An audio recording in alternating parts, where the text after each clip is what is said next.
আসসালামু আলাইকুম, সুপ্রিয় দর্শক মণ্ডলী।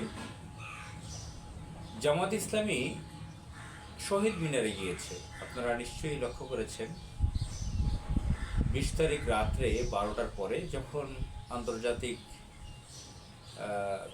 সিস্টেম অনুযায়ী ক্যালেন্ডারে তখন 21 ফেব্রুয়ারি পড়ে গেছে, ইংরেজি বৎসরে 21 ফেব্রুয়ারি হয়ে গেছে। তখন 12টার পরে জাতীয় শহীদ মিনার হিসেবে পরিচিত সেই জাতীয় শহীদ মিনারে গিয়েছে বাংলাদেশ জামাত ইসলামী।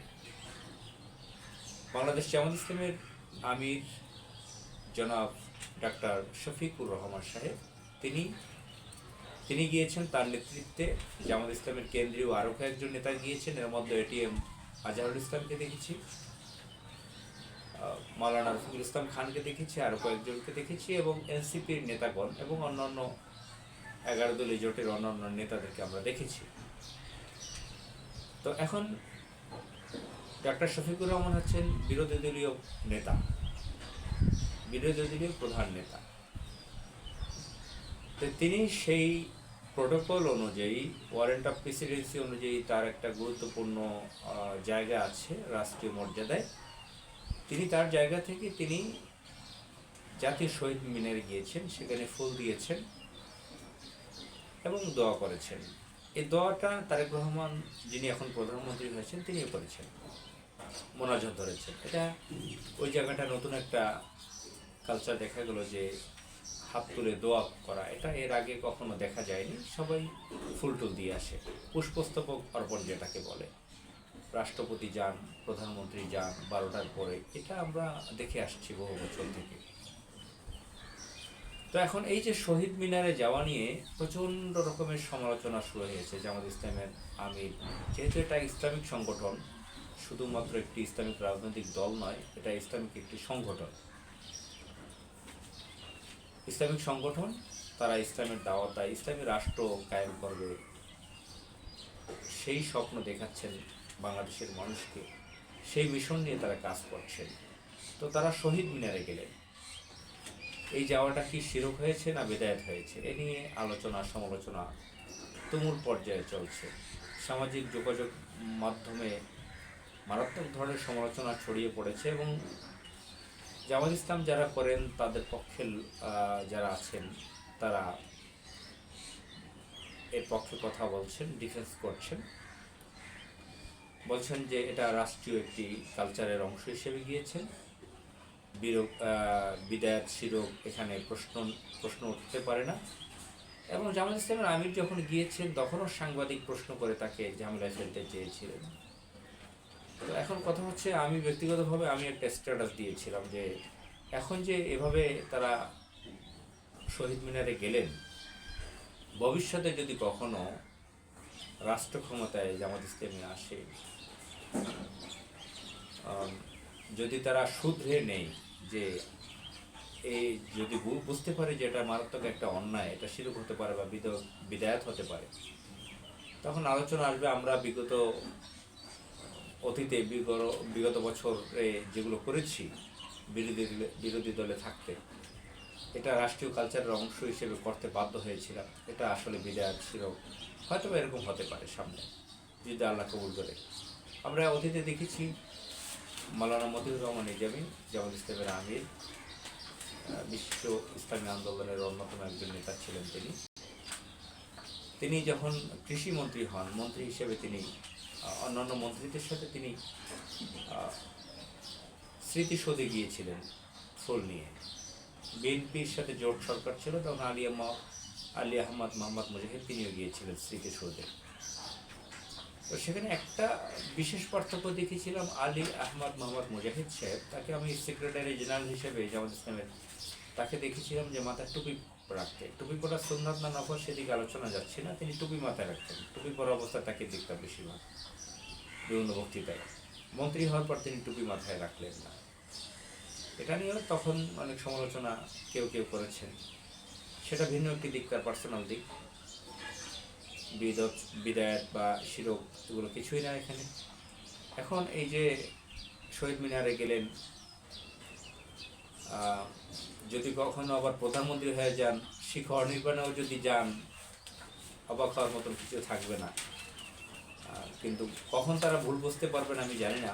এটা যে শিরক বিদায়ত এ ব্যাপারে কোনো আলোচনাই দেখতে পারতেছি না জামাত ইসলামের পক্ষ থেকে। ভালো একটা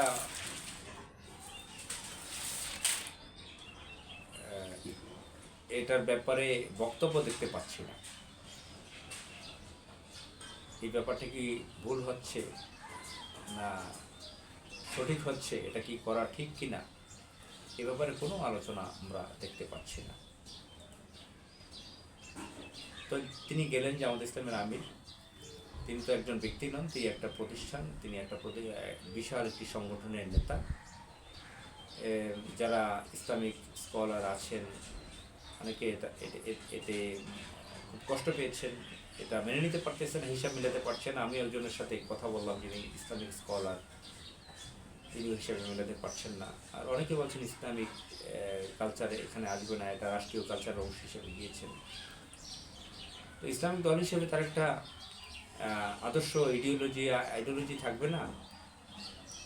যেরকম আল জাজিরার সাংবাদিক বাংলাদেশে এসেছিলেন হিন্দু ধর্মের, জামাত ইসলামের আমিরকে বিতর্কিত করার জন্য নানান প্রশ্ন করেছেন। তিনি প্রশ্ন করেছিলেন যে মহিলাকে কি দলের প্রধান বা সরকার প্রধান কোটানকোট তারা মানবেন কিনা। জামাত ইসলামের আমির এক সেন্টেন্সে বলেছেন না, এটা ইসলামিক দলের প্রধান বা সরকার প্রধান প্রধানমন্ত্রী এই নারীকে এটা আমরা অ্যালাউ করি না কোটানকোট। এই কথা কিছু সমালোচনা হয়েছিল, কিন্তু বেশিরভাগই প্রশংসা আসছে। এই যে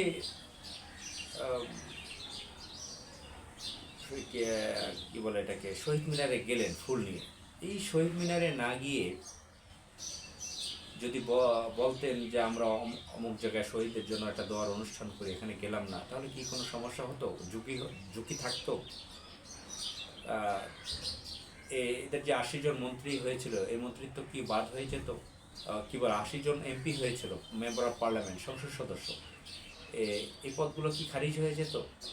এই যে বিরোধী দলীয় নেতা হলেন, লিডার হলেন, অপোজিশন লিডার হলেন ডাক্তার শফিকুর রহমান সাহেব, তো এটা কি বাদ হয়ে যেত পদ? তার প্রোটোকল, তিনি যে বাসভবন পাবেন 2.5 একর জমির উপরে, সরকারি বাসভবন, যেটা এখন সংস্কার কাজ চলতেছে, 2 মাস লাগবে, এগুলো কি বাদ হয়ে যেত?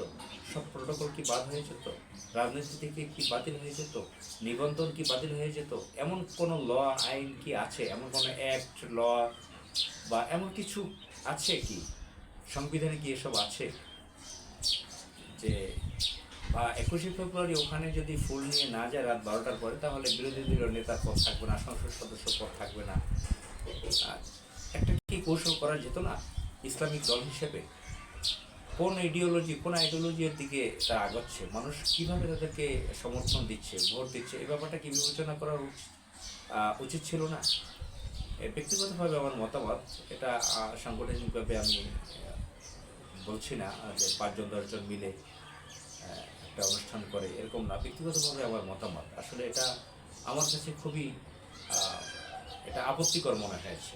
এটা যে জামাত ইসলামের আমির, তিনি এত বড় ইসলামী সংগঠনের আমির, ফুল দেওয়া, এটা তো আপনারা সে নিকট অতীতের ইতিহাস যদি দেখি, ফরাজি আন্দোলন, ব্রিটিশ বিরোধী আন্দোলনের নেতা হাজী শরীয়তুল্লাহ, তার ছেলে দুদু মিয়া, যে ফরাজি আন্দোলনটা হয়েছে, সেগুলো তো আমরা জানি। বিদায়ত শিরকের বিরুদ্ধে যে আন্দোলনটা, মুভমেন্টটা হয়েছিল ব্রিটিশ আমলে, তো এগুলো এখন কেন হচ্ছে? সংসদ ভবনে কর্নিশ করা লাগতো স্পিকারকে। মাওলানা দেলোয়ার হোসেন সাঈদ 1996 সালে এমপি হয়ে সেটা প্রতিবাদ করে বন্ধ করেছেন। নীরবতা পালন এখনও চলে। জামাত ইসলামের নেতারা নিরাপত্তার জন্য দাঁড়ায়, কিন্তু তারা দোয়া করেন, নীরব থাকেন না, চলছে এভাবে। এগুলো তো ব্রিটিশরা তৈরি করছে, এই ধরনের বিদায়াতি শিরকি কিছু কালচার। আমাদেরকে কেন এগুলো পালন করে জাতে উঠতে হবে? কেন এই বামরামদের তৈরি করা, পত্তলিকদের তৈরি করা, হিন্দুয়ানিদের তৈরি করা, ব্রাহ্মণ্যবাদী হিন্দুত্ববাদীদের তৈরি করা এই কালচার আমাদেরকে আঁকড়ে থাকতে হবে? এই কালচার প্র্যাকটিস করে দেখাতে হবে যে আমরা জাতে উঠেছি, আমরা কি বলে এটাকে, দেশপ্রেমিক। তাহলে কি জামাত ইসলামের নেতারা বক্তৃতাও বলবে 33 লক্ষ শহীদ হয়েছে, 2 লক্ষ মা বোনের সম্ভ্রমহানি হয়েছে, এই কথাও কি, ভুয়া কথাও কি তারা বলবে? তা নাহলে যদি না বলে, যদি চেতনা চলে যায়, যদি বলে বিরোধী মত। তো যাই হোক, এই ব্যাপারে আর কিছু বলতে চাই না। মহান আল্লাহ তাআলা হেদায়েত দান করুক তাদেরকে, আরও কারেকশন হওয়ার তৌফিক দান করুক, বাংলাদেশকে রক্ষা করুক। আসসালামু আলাইকুম।